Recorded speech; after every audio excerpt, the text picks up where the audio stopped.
For the love of the game.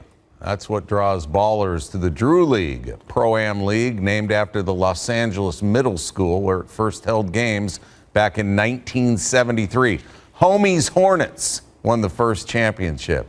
The league's rich history includes appearances by Paul Pierce, local boy, DeMar DeRozan, James Harden. Then during the 2011 NBA lockout, Kobe Bryant, Kevin Durant, and LeBron James got some run at the Drew League. Saturday, James returned for the first time since 2011, and he put on a show. Playing for DeRozan's team called the MMV Cheaters. I mean, check it out. I mean, it looks like a prize fight. Huge crowd there, bunch of celebrities. And first half, fast break opportunity, and Boogie Ellis throws it off the backboard. LeBron James slams it home. Look at everybody in the background. Yeah. Check out the reaction. Oh! People are screaming. James getting ready. DeRozan. His turn. How about a step back? Bobby Jack! And the foul. James cheering on his teammate right there. James, the rebound. He's got it, and he knows what to do with it. Fast break, then behind the back to Ellis. He stops, and he pops down in front. James scoring and passing. Moments later, the cheaters on the inbound. Who said cheaters never prosper? Not me. Huh? James. Look out. I'm a steamroller baby gonna roll all over you. Late fourth, though. Cheaters only up by 4. DeRozan finds the cutting James.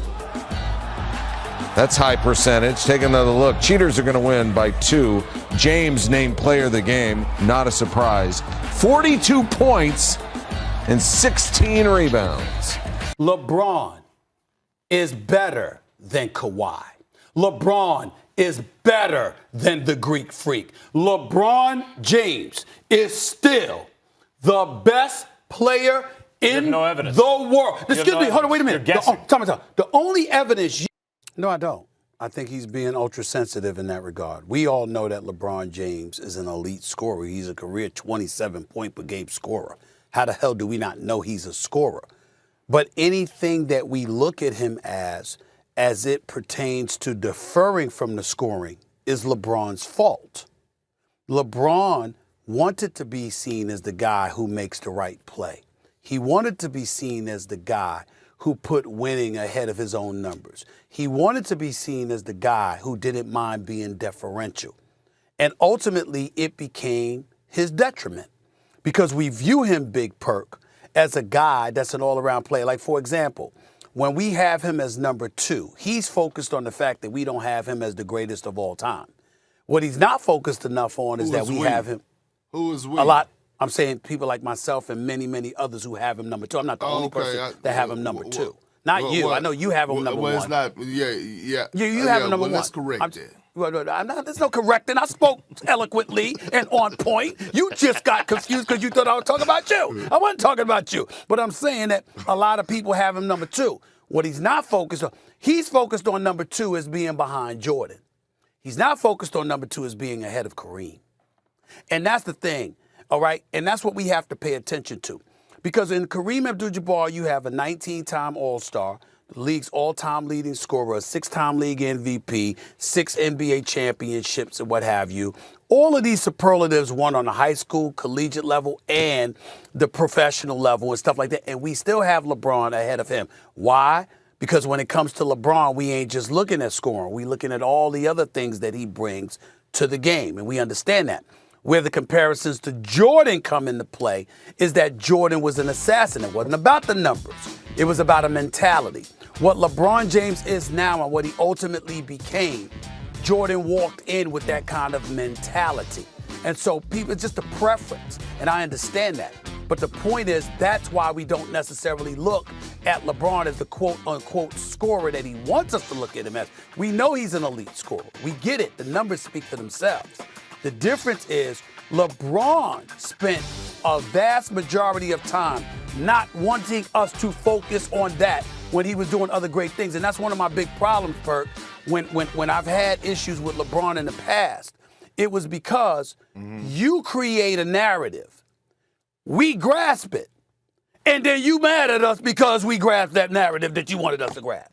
You wanted us to see you Right. as this all-around dude. You wanted us to see as you as a combination of Jordan and Magic Johnson. You wanted us to see you as this dude who was a facilitator that would make the right play, that was about winning, wasn't just about your numbers and all of these other things. You wanted that. We said, okay, we see your game, we got it. And then when we do it, well, damn it, it pisses me off that I'm not seen as a scorer. This is the kind of stuff that he does. And so if I ever got into a friendly discussion, God forbid they ever invited me on a shot perk, you know that would be box office. It'd be a problem. You know what I'm saying? Because I would demand.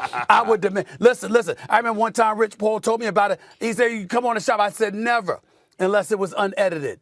I wouldn't want, you ain't taping me. You understand what I'm saying? You ain't taping and parsing my words and cutting stuff out. Nah, I'm Stephen A. I'm going to roll up in the shop. It's going to be live, unedited. You understand what I'm saying? That's how it's going to be. Try to make sure my words don't get twisted. But that would be something, because these are the kind of things I would hold LeBron accountable for, which is my last point. That's why you see the ticker on the bottom. Usually when I'm going off about something LeBron, great father, great husband, great businessman, philanthropist, I put out all these categories. And like, did I miss anything? Because I want to make sure that I give props where props is due, because they act like you're not giving them props. But you're usually not giving them props because LeBron James changes the narrative. He wants to be seen as one thing this time, and then another thing this time, and then another thing that time. And then he's looking at you and saying, why y'all not giving me love for it? Well, damn it, because you didn't want it. You want it to be seen as something else. Greatness raises the bar for the next generation. And so Michael's following in the footsteps of Kareem, of Wilt, of Bill Russell, of Larry, of Magic. And then Michael set the bar so high. And if anyone has come close to that bar, It's LeBron. It's LeBron. Okay? And Kobe. And Kobe. Well, can I do it? Can I share a story real quick? Story time? Sure. Real quick? Go ahead. All right. Sure. So 2001, I had the opportunity to play in Colorado Springs in the USA Basketball Youth Development Festival. This is during the finals. So, we're watching Lakers, Kobe, Shaq versus the 76ers. It was my first time playing against LeBron. He was on the North squad. I was on the East squad.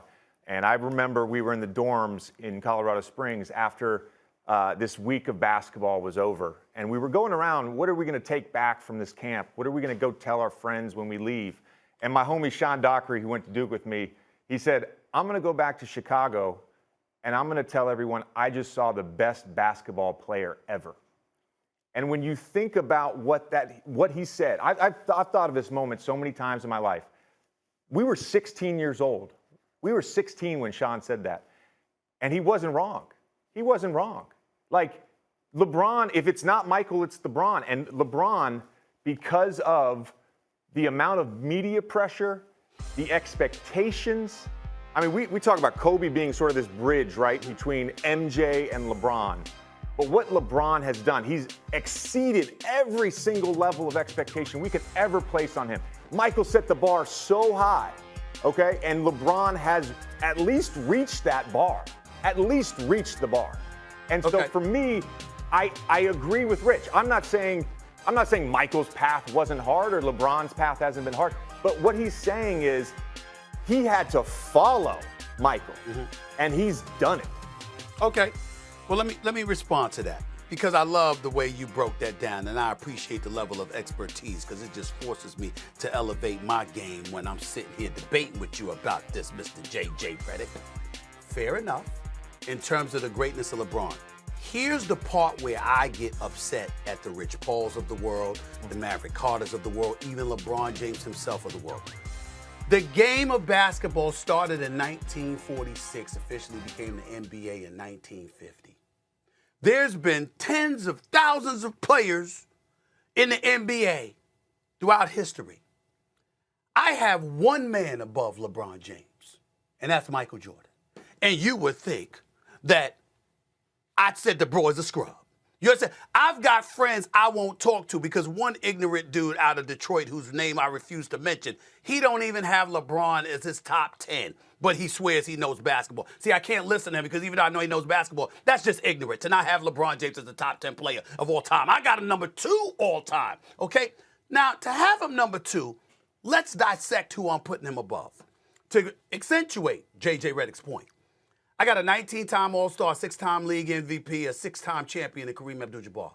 I got LeBron ahead of him. I've got an 11-time champion in 13 years in Bill Russell. I have LeBron ahead of him.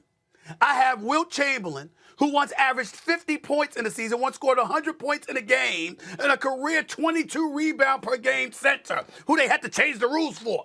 I got LeBron James ahead of him. I have a 5-time champion in Magic Johnson, the greatest point guard in history. I got LeBron ahead of him. I got a 5-time champion in Kobe. I got LeBron ahead of him. I mean, the list just goes on and on. No matter who you put up there, I got LeBron ahead of all of them.